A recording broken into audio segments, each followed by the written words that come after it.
ხელვაჩაურის 2025 წლის ბიუჯეტი 65 მილიონი ლარით განისაზღვრება. მუნიციპალიტეტის მთავარი ფინანსური დოკუმენტი დღეს საკრებულოს სხდომაზე დაამტკიცეს. სხდომა ტრადიციულად პროტესტის ფონზე მიმდინარეობდა. მოქალაქეები, რომელთა პრობლემებს სახელმწიფო ვერ აგვარებს, საკრებულოს შენობასთან ყოველ ჯერზე ჯიუტად მიდიან და პასუხისმგებელ პირებს მათ მოვალეობებს ახსენებენ.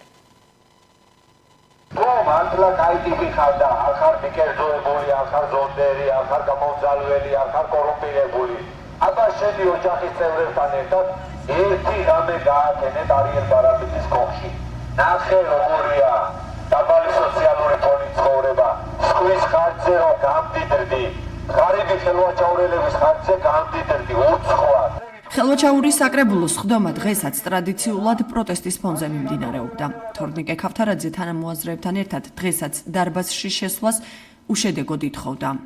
მოვედით აქ იმისთვის, რომ დავსწრებოდით საკრებულოს სხდომას და უკვე წელიწადზე მეტია ჩვენ ვცდილობთ, რომ დავესწროთ საკრებულოს სხდომას და გავაჟღეროთ მუნიციპალიტეტში სხვადასხვა პრობლემები და ჩვენს მუნიციპალიტეტში მცხოვრები დაბალი სოციალური ფონის მქონე ადამიანების პრობლემები, რომლებიც ცხოვრობენ ქოხში, ამორტიზირებულ ქოხში და ვითხოვთ მათი საცხოვრებელი სახლით აღჭურვას, თუმცა საკრებულოს სხდომაზე დასწრების დროს დაცვის პოლიცია პასუხობს, რომ საკრებულოს სხდომაზე ადგილი არაა და ვერ შეგიშვებთ. მერთან პირადად მქონდა თხოვნა, რომ ჩემი სახლი არის ამორტიზირებული, ანუ დამპალია წინა მხარეს, თხოვე მას, რომ დამხმარებოდა. გამოგზავნა ვახტანგ ლოტკიბანიძე, მოვიდა გადახედა და სადაც ცოტა კარგი კუთხე რო გამოიღვა, ის ხალია გადაღებულა. არანაირი დახმარება და არანაირი დაგირებას არ აკეთებენ. გვინდა ხსომაზე შესვლა, ჩემი მდგომარეობა უთხრა, მაგრამ არ გვიშვებენ შიგნით მაინც.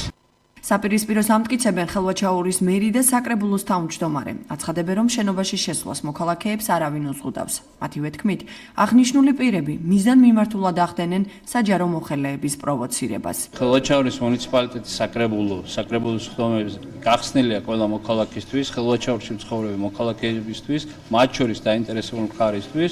რა თქმა უნდა, ეს ხალხი, ვინც ეხლაც იყო ხმაური გარეთ, ამათ არ ჭირდებათ, რომ ჩაერთონ იმ სამუშაოებში, იმ კითხვა-პასუხის რეჟიმში, რომელიც ხელვაჩაურის მუნიციპალიტეტის საკრებულოს სხდომებზე მიმდინარეობს, ამათ თავარ ამოცანას წარმოადგენს პროვოცირება მოახდინონ ამა თუ იმ სპეციალისტის ან საჯარო სამსახურით დასაქმებული პირის მიმართ. ჩვენი კარები არის საკმაოდ ღია და შესაბამისად ნებისმიერი მოქალაქეს, რომელსაც სურვილი აქვს, შეუძლია მობრძანდეს, თუმცა თქვენ ახსენეთ პროტესტის ნაწილი დემოკრატიულ ქვეყანაში ცხოვრობთ და პროტესტი დასაშვები არის ჩვენს ქვეყანაში.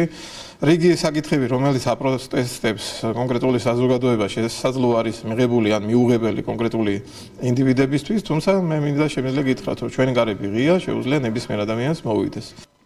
ხელვაჩაურის საკრებულოს სხდომაზე დღის წესრიგით გათვალისწინებული 15 საკითხი განიხილეს. დამტკიცდა მუნიციპალიტეტის 2025 წლის ბიუჯეტი. ხელვაჩაურის მთავარი ფინანსური დოკუმენტი 10 მილიონი ლარით გაიზარდა და 65 მილიონი ლარით განისაზღვრა.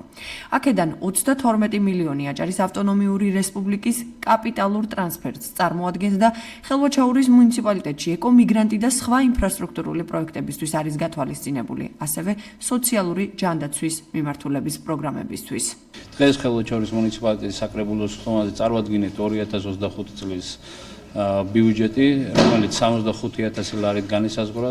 აქედან 32 მილიონი აჭარის ავტონომიური რესპუბლიკის კაპიტალურ ტრანსფერტს წარმოადგენს, რომელიც ხელვაჩაურის მუნიციპალიტეტში ეკომიგრანტებისთვის, სკოლამდელი აღზრდის დაწესებულებისთვის და სხვა ინფრასტრუქტურის პროექტების მშენებლობისთვის არის გათვალისწინებული, ასევე სოციალური მიმართულებით პროგრამებისთვის, ჯანდაცვის მიმართულებით პროგრამებისთვის. ხელვაჩაურის მუნიციპალიტეტის ბიუჯეტი მიმდინარე წლის ბიუჯეტთან შედარებით 10 მილიონი ლარით იზრდება, რომელიც 65 მილიონ ლარზე მეტი არის, რომელიც გამოიყენება სხვადასხვა მიმართულებით, ინფრასტრუქტურა, სოციალური პროგრამები და ასე შემდეგ და მოემსახურება ჩვენი მუნიციპალიტეტის კეთილდღეობას.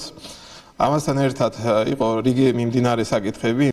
დღეს გამართულ საკრებულოს სხდომაზე ხელვაჩაურის საკრებულოს თავმჯდომარის პირველი მოადგილე არჩილ მხეიძე აირჩიეს. ის ერთადერთი კანდიდატი იყო და მას მმართველი გუნდის 14-ვე დეპუტატმა ხმა მისცა. დიდი მადლობა მინდა გადავუხადო გუნდს ნდობისთვის. ვაპირებ აქტიურად ჩავერთო მუნიციპალიტეტის საკრებულოს როგორც ადმინისტრაციულ, ასევე საკანონმდებლო მიმართულებით და ვითანამშრომლო მერიასთან იმ გამოწვევების და პრობლემების დაძლევაში, რომელიც დღეს დგას მუნიციპალიტეტის წინაშე. ხელვაჩაურის საკრებულოს სხდომას ბოიკოტის ნიშნად ოპოზიცია არც დღეს ესწრებოდა.